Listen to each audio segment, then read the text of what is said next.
अगर माँ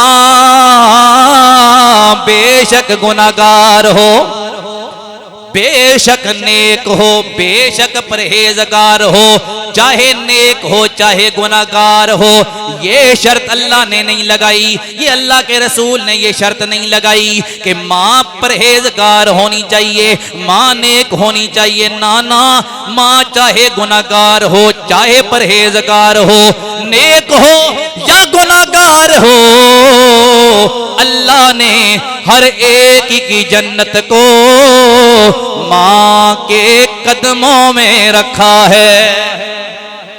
जन्नत अल्लाह ने माँ के कदमों में रखी। एक सहाबी रसूल मेरे नबी की बारगाह में आ गए, अर्ज करने लगे, या रसूल अल्लाह, मैं जिहाद में जाना चाहता हूँ, मैदाने जिहाद में जाना चाहता हूँ। मेरे करीम आका ने फरमाया, जिहाद में जाने की वजह क्या है? अर्ज की, या रसूल अल्लाह, ताकि मुझे जन्नत मिल जाए, ताकि मुझे जन्नत मिल जाए, मैं इसलिए मैदाने जिहाद में जाना चाहता हूँ। करीम आका ने फरमाया, मेरे गुलाम, क्या तेरी माँ जिंदा है? अर्ज की, या रसूल अल्लाह, हाँ माँ जिंदा है। करीम आका ने फरमाया, मेरे सहाबी, फिर परेशान होने की जरूरत नहीं है, चला जा माँ की खिदमत कर ले, तुझे जिहाद का सवाब भी मिल जाएगा, तुझे जन्नत भी मिल जाएगी, तुझे जिहाद का सवाब भी मिल जाएगा, तुझे जन्नत भी मिल जाएगी। इसी तरह एक सहाबी मेरे नबी की बारगाह में आए, अर्ज की, या रसूल अल्लाह, मैंने ये मन्नत मानी थी, जब मक्का फतह हो जाएगा मैं काबे की चौखट को चूम कर आऊंगा, लेकिन अब किसी वजह से नहीं जा सकता। या रसूल अल्लाह, मेरी मन्नत कैसे पूरी होगी? अब जवाब सुनो, कमली वाले आका का तरफ जाओगे। कमली वाले आका ने फरमाया, मेरे गुलाम, क्या तेरी माँ है? अर्ज की, या रसूल अल्लाह, मेरी माँ है। मेरे करीम आका ने फरमाया, मेरे गुलाम, परेशान होने की जरूरत नहीं है, अगर तू काबे की चौखट को चूमना चाहता है, घर चला जा, अपनी माँ के पैरों को चूम ले, माँ के कदमों को चूम ले, समझ लेना तूने काबे की चौखट चूम ली है। तू अपनी माँ के कदमों को जाकर चूमेगा, समझ ले तूने माँ के कदम नहीं चूमे, तूने काबे की चौखट को जाकर चूम लिया है। फिर हम क्यों ना कह दें, अज़मता की सोनावा, सारों की आवाज आए, अज़मता की सोनावा, मादिया अज़मता की सोनावा। ना ना, ऐसे नहीं, सारे पढ़ेंगे तो पता लगेगा कि आप सुनने के लिए बैठे हुए। सारों की आवाज़ आ जाए ना ज़रा, माशाअल्लाह। दुआ है अल्लाह करीम, जिनकी माएँ बीमार हैं अल्लाह उनको सेहत दे, जिनकी माएँ दुनिया से चली गई अल्लाह बख्शिश और मगफिरत फरमाए। ये दुआ दे रहा हूँ, सबकी आवाज़ आ जाए, सारे इस कलाम में शामिल हों। अज़मता की सोनावा, अज़मता की सुनावा, मादिया अज़मता की सुनावा, मादिया उतार दे दिया ने दुआवा, मादिया तार दे दिया ने दुआवा। रो पे प्यारे मोहम्मद मुस्तफा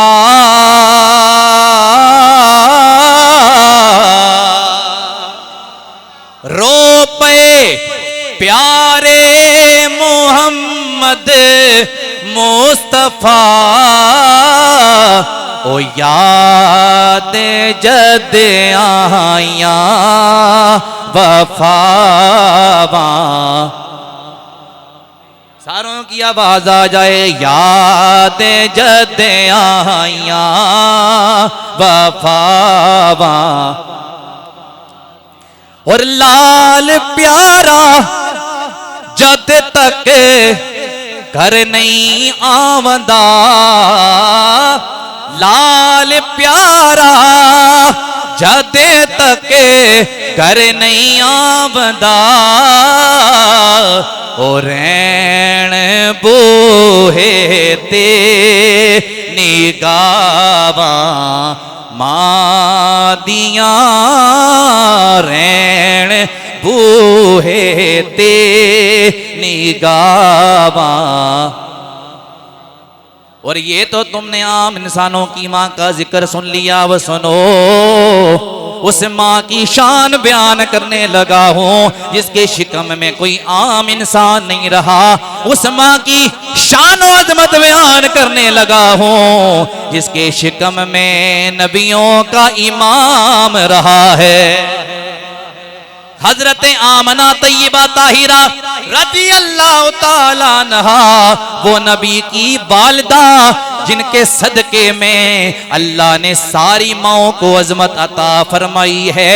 करीम आका फरमाते हैं, लोगों अगर मेरी माँ जिंदा होती, जाहिरी तौर पर अगर मेरी माँ जिंदा होती, मैं ईशा की नमाज पढ़ रहा होता, मेरी माँ मुझे आवाज देती। मेरे आका फरमाते हैं, लोगों अल्लाह की इज्जतों की कसम है, मैं नमाज तोड़ देता और अपनी माँ की खिदमत में चला जाता।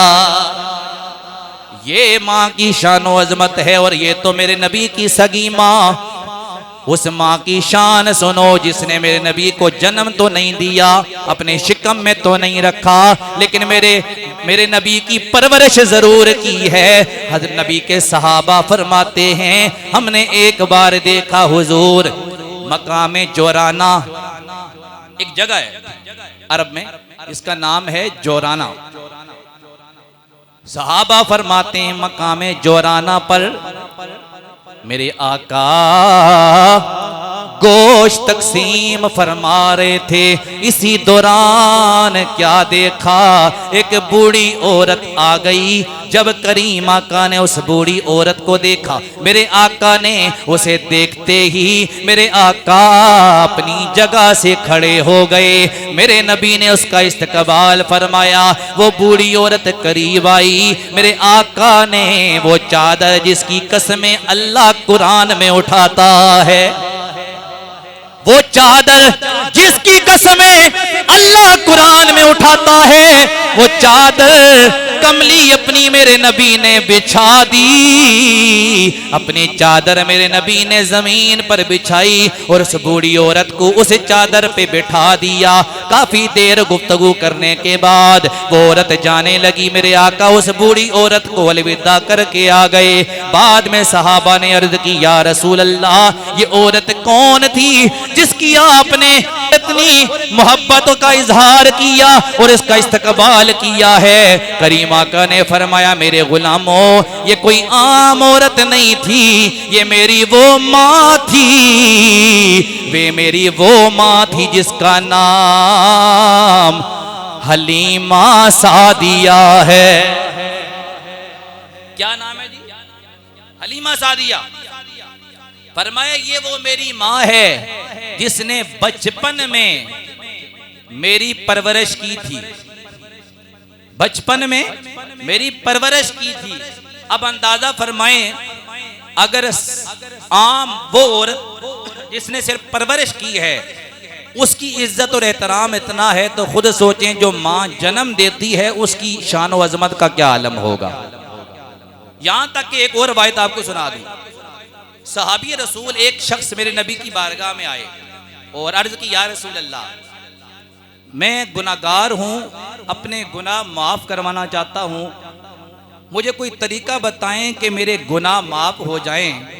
करीम आका ने फरमाया क्या तेरी माँ जिंदा है? अर्ज की या रसूल अल्लाह माँ का तो इंतकाल हो गया। अब अगली बात सुने, क्या अर्ज की? या रसूल अल्लाह माँ का तो इंतकाल हो गया। तो करीम आका ने फरमाया चलो कोई बात नहीं, खाला जिंदा है? बोले जरा सुभान अल्लाह यार, कौन जिंदा है?